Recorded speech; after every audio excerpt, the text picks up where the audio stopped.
What's up guys, welcome back to another video. Hope you're doing well today. Today we are going to be playing a very exciting track release from Mr. Hurren MX, and this is an exact replica of Josh Grant's ranch, or ranch. I feel like the Americans would prefer me saying ranch. Sounds weird for me to say being British. So this one is very interesting because Josh Grant himself sounds like very helpful in getting this track to come to life. So the track originally was requested as a special commission by one of Josh's friends, Braxton, and both Josh and Braxton have helped with supplying GoPro videos, photos, various other imagery of the ranch to help Hurren recreate it as truthfully as he can. And then outside of that as well, in terms of people that were helping test this track, Wyatt and also Easton Grant, who are Josh's kids, have helped Hurren with testing it as well in-game. So really, really cool that all the friends and family have got involved in making this come to life. There's always a certain level of quality that you get with Hurren tracks, so I'm expecting nothing less than amazing standards in this. There is two tracks. We have got his Nationals track over in that direction, and then hidden here behind the trees, we have actually got a exact replica of 2009 Anaheim 1, which is Josh Grant's one and only Supercross win. So really, really cool. And I'm just really excited to get into it. For all of you passionate gamers, you can now get 20% off all G Fuel products worldwide by using code LINS at checkout. And for any of you motorheads looking for some new drip or apparel, use code MXPR_LINS15 fxrracing.eu to get 15% off. All links and codes are in the description down below. Enjoy the video and drop a cheeky little like and subscribe. So I thought it would be quite cool to see if I could replicate Josh's 2009 setup as closely as possible. Unfortunately, there's no like Toyota graphics or anything like that for old bikes in this game, and the bike that I'm running is one of the CBMX bikes. It's the 2009 Yamaha, which I think is basically identical to my old Yamaha that I used to have. I had a 250 equivalent. So we got some No Fear gear, some very old No Fear gear. That's what he rocked back in the day. Couldn't get the boots, unfortunately. However, we have a showy helmet and some Oakley goggles. Oh, my bad. I've got to stay a little bit on brand. But yeah, other than that, it should be really, really good fun. So the tracks themselves are actually sand traction. So I'm hoping that the CBMX bike does a good job of that, because there's no tyre selection on these bikes. It's run it as it comes and hope that it's good enough. However, what it looks like is where it is just based on the real track, you're not going to have them massive, like, custom fantasy jumps that you do on other tracks in the game. So I feel like the jump sizing will be on the smaller end, and the scaling of the track overall will be slightly smaller than what we're used to. So for that, I think the CBMX bike will actually be okay. You know, it's a quite weird coincidence, actually, that the very last Hurren track I'd done was on this exact bike. But at the time, that was just me trying to be a little bit edgy, riding bikes that you shouldn't do. At least this time, it's me trying to be as faithful to replicating Josh's setup as possible. And I just thought it'd be a nice little extra touch to try and make it, I don't know, as special a video as possible for this track in particular. I have no idea how much time Hurren has spent on this. He seems to be someone who's kind of got it all down to a T in terms of his, like, just workflow and how quickly he's able to put things together. But it's really nice that he's almost been given like the seal of approval by Josh's kids as well. So I feel like that's got to be quite a special moment for him as well, and probably a highlight in his MX bikes track creating, let's call it a career, you could say. I won't lie, I was a little bit nervous about using this bike, more so from a showcasing the track perspective, not just because they're a bit of a grey area in the game. I like trying to show off tracks as well as I can to then hopefully entice some of you guys to try them out for yourselves. And I think I saw two comments on the shop in terms of like the reviews for this track. One of them was very, very positive, saying like texture's great, jump's great, rot's great, everything perfect. And then another one I saw was someone saying that like the ruts were good and the textures were good, but the track didn't flow and he expected better of Hurren. But then my thought process was, it's a replica track, like he can't change the layout as such. I'm not sure what else he's meant to do other than actually replicate how the track is in real life. So if the ruts are good and the jumps are good, then what else can you do? It's not going to go and completely change everything. So based on those two reviews, I am very, very hopeful for this. And Hurren, again, I didn't expect that to be that small. That's what she said! Hurren is someone who, every time he drops a track, I just have to release it because he's up there with the best of the best in this game in terms of track creation, and it's always a special occasion when he does get round to releasing something for us. I suppose I'm a day late in terms of usually when I'd release things, like this track released I think 2 days ago at the point you're watching this, but again, we've been so inundated with good track releases recently that it's quite difficult to try and fit everything in together and just separate things into their own days, and I like the fact that I get to wake up and I haven't really got to think about what to make for content, if that makes sense, because like, oh, there's another banging track release, cool, that's tomorrow's video. So my life gets made a hell of a lot easier. So I do have to thank Hurren and all of the track creators in this game for allowing me to do what I do. It's very, very appreciated. I appreciate you. I quite like the idea of pros playing this game. I don't know if Josh has ever touched this himself, but having his kids play the game is quite a cool concept. I know that. So let's say, for example, like Jet and Hunter loaded up MX bikes tomorrow, even though I believe Jet is a sim guy and I don't think Hunter games at all. How cool would it be just to load up a video game and get to ride your own track that has been made exactly one-to-one? Like JV made the, well, he's called it the Hunter Brothers, just for like copyright reasons. Thankfully, no copyright involved in this because it's all been okayed by the Grant family. So massive W for Hurren there. But it just, yeah, imagine having your own track, or I suppose ranch or facility or compound, whatever it may be, on your land. Well, imagine being fortunate enough to be able to have that in your own garden, but then also have it replicated one-to-one in a game, so when you're not riding around in real life, you can just hop on in-game and play it as well. There's something very, very special about that to me, so really, really cool. I think the only pro that I am aware of that actually plays this game is Joey Savachi, and only because I've seen him lurking in a Discord with some of the factory guys screen sharing playing the game. Outside of that, I have no idea. So if any of you guys are a little bit friendly with some of the professional riders and know of them playing this game, then feel free to comment down below. I feel like, regardless of how old I get, I know I'm on the older side of things in terms of people that play video games a lot anyway, being very close to 28 now. I don't think it matters how old I get. I think I would always just enjoy playing games regardless. I've already had sort of discussions with my girlfriend as well, and when we move in together, because she likes playing games, but she's never really been fortunate to have like a full, like fleshed out PC, like a really good PC. She's been stuck on like crappy little laptops and having to play stuff like Stardew Valley or Sims and just them really simple games. So I've already had that discussion with her of when we do get our own place, there will literally just be a room that will be split down the middle that will be a dedicated games room. As it's just a nice pastime for me. I think everyone's got their hobbies, and as much as I'd like to go out riding every single weekend, it's not that practical to be doing. So getting to hop onto games to take away some sort of boredom and just give me something to do it's a bit of like a release for me. It's my way of taking my mind off of things. If anything's going on, I can just zone out and play games, and I think that's why I specifically enjoy playing games that you can grind for, as I find it quite hard just to hop on something for 10-20 minutes and then be done with it, unless it's something that I'm getting a little bit burnt out or bored of. I like sitting there for even a couple of hours and just seeing the progression that's being made and working my way through. So I'm going to actually ask this question earlier on in the video than I normally would, although how on earth have I been recording for 9 minutes already? Jesus Christ. So my question is, would anyone be interested in seeing me stream Skyrim? How about no? I know that's very, very far removed from anything else that we usually play on this channel.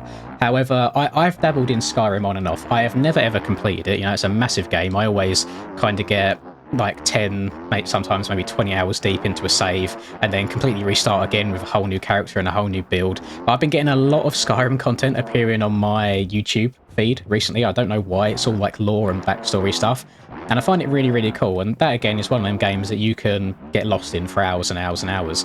But I thought I'd see if there was any sort of interest in that sort of stuff, or if it should be kept for this second channel, which is, well, actually, allegedly might be in the works. I'm not gonna say too much more on that. I've had a game downloaded on Steam now for probably about 2 weeks now that I want to play and upload to a second channel that it has been made just to be the first video. But it's just trying to find the right time, because it's a fairly longer game, but I want to do it all in one go and then cut it all down to just be a little bit shorter and a little bit more I guess, like quick paced, so it's more interesting to watch. Yeah, I'm always torn on what to do when it comes to videos outside of motorsport related content. It's like I could start double uploading onto this channel, but then I feel like that might muddy the waters a little bit, and then it might affect overall video performances and how the algorithm works. If I have like half my videos on the channel being ones that aren't very popular, that then might affect the other videos as well. Or if I just start all over again from scratch on a brand new channel and just upload as and when I feel like it, other stuff, rather than having a strict schedule. I try quite hard to get a video out every single day on this channel. Sometimes the stars don't align. Outside of that, I do try quite often. The only time that I might slip up here and there is if I'm going away for 4, 5, 6 days and I need to have enough videos ready to cover that time.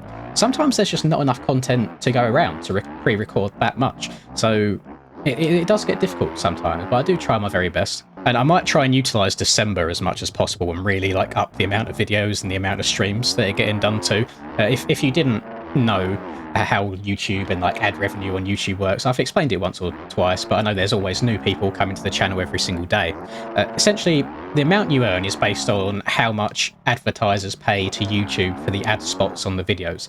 So regardless on what videos are created, there is a select number of ads on each video. You know, there's a limited space. So around December time, when all of the advertisers want to start promoting their products for Christmas, etc., they are willing to pay more for those spaces because there's more competition. So that's why you might see your favourite YouTubers starting to get a lot more frequent with their uploads around December time. I like money. Because for the same amount of views as they would usually get, they get paid more money for doing the same thing, just because the advertisers have to pay more to be on their videos in the first place. So a little bit of cool behind the scenes YouTube stuff if you had no idea how any of that works. But yeah, I'm tempted to just go super hard. What do you mean by that? In December time. Hit you with like double uploads. Definitely, we're never going triple uploads, that's just being silly. But yeah, maybe some double uploads through there. Be nice to mix things up. Definitely going to try and stream a bit more because a lot of my viewer base here is on the younger side, so you guys will be done with school or college or whatever it is that you guys do, and you just have some free time, hang around, chill out in some streams. 24-hour donate-a-thon, I think, will be happening. God, what day is it this week? It's really difficult because I wanted to do it the weekend just gone. However, we had MX Bikes and Nations qualifying, and I don't really want to do it whilst also doing another event. I don't want to be really like sleepy and tired and then trying to concentrate on an event too. So I can't do it this coming weekend because we have the actual MX Bikes of Nations. I can't do it the weekend after that because I fly out to Italy for the LAN event. I can't do it the weekend after that because that's the weekend of going and visiting my girlfriend. So we might be looking at another 3 weeks or so time. So it's probably going to be going towards the endish of November when the next one's going to be. And quite a few people have asked me when the next one's going to be, and I don't want to like half-arse it, if that makes sense. I want it to be at the right time, and I'd love it to start on a Saturday so then it can hopefully end on a Sunday so people get to watch it from start to finish, you know. Don't want it to be going into the start of the work week. That would just be a bit poo. You know, I want to make the most of it, is what I'm trying to say. So it's coming in the near future. It's just trying to find the right time and place for it. So I've just been waffling this entire time. Haven't even mentioned going from one track to the other. That Nationals track, no idea what the guy's on about in the reviews. I think it flows absolutely fine. It might be a little bit more flowy because of the bike I'm on. Like this CBMX Yamaha 450 is nowhere near as fast as the OEMs or the factory bikes. So the fact that their jumps are fairly on the small side, I think this bike actually does a good job at them, just for that fact, as you can't go quite as fast. Where it's like a sandy, loamy traction, it slows the bike down a fair bit as well, but I wouldn't say that's a negative thing at all. It kind of helps the overall flow of the track. The Supercross track, oddly enough, does also have the sand traction, which surprises me. I thought that the sand track would be normal, like soft soil. I don't think I have ever played a sand traction Supercross track in this game. So, hold on to her. So a little bit of a new experience for me. You see the lap times are just over a minute. When you download this, you do get 2 tracks, like 2 raceable versions. You get a Supercross track here, as well as the Nationals track, so you can time your lap times on both of them. And I had a little look at 2009 Anaheim 1, because whilst I was 13 years old at that time when that race would have been going on, actually no, I would have been 12, just turning 13, because my birthday is January the 16th. I wasn't big into like following motocross on TV or anything at that time, so I didn't watch any Supercross back then. So I went back and had a little dabble, a little look, and I can safely say that he's done quite a good job on this recreation. I'm guessing that this is more one-to-one with what Josh has at his ranch. That still sounds so weird for me to say that word that way. It's just awkward. But in terms of copying from the actual real-life event, at least what I watched in the main, there was like extra singles here and there. I don't think this rhythm section to my left, I don't think it had a step on off at all. So it's kind of a one, but not fully one-to-one to how it was in the main event. But I'm guessing it's just taken as an exact replica from what Josh has at his ranch. So overall, it's good fun nonetheless. I think, I'm not sure if it's because of the sand traction or if it's because of the bike that I'm on or if it's a combination of both. It looks like there would be some quite big lines to hit. However, you know when you can just feel like you're not going to be going fast enough? I think this bike struggles with getting that speed because of the sand traction. So if you're trying this, hop on the OEMs, hop on the factory bikes and see if there are any big boy lines that you can try and hit. I feel like the biggest thing is going to be in this next section I'm coming to now. You might be able to step on to this second tabletop here. I think we can triple this entire thing here if we jump all the way to the corner. Yeah, that's fine. And then you might be able to, if you hit this corner hard enough and send it, you might... Oh, actually. Oh, get it. You just have to try things. You might be able to go quad triple. That was so much more satisfying. Although I'm not sure I could have hit that corner much better than I did there. That was like really, really nice.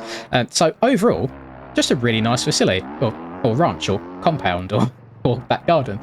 So to Hurren, I would say very, very well done. And I just want to say thank you to Braxton, since he's the main man getting this going, since he's the one who requested it in the first place. And then obviously thank you to everyone that was involved in supplying Hurren with like the GoPro videos and the pictures to really bring it all to life. Like, it's really nice when we get these real world tracks being put into game, because for those of us that don't get to go riding every single weekend or have the luxury of having places like this to ride literally at home or close to home, it's nice to, I guess, immerse yourself a little bit in the virtual world. So I certainly appreciate it, and thank you very, very much. I hope you guys enjoyed watching this, and by all means, if you've played the track already, as I know a lot of you would have, as this is like a day or so late from when the track released, what are your thoughts on it? Do you like it? Do you dislike it? Is there anything that you'd like to see changed at all? If you've been lucky enough, I don't know if the family allow many people into their premises. If you've ever been lucky enough to have a little rip around the Nationals track, does it compare to real life at all? I'm probably going to go and have to go on YouTube and see if there's any GoPros of the track online. But either way, really good stuff. Another good job from Hurren, as always. It's to be expected at this point. And that'll do it from me. If you did like, please do drop a like. Goes without saying. Subscribe to the channel if you're new, and have a lovely rest of the day, whatever you're up to. And I'll catch you guys in the next video. Peace.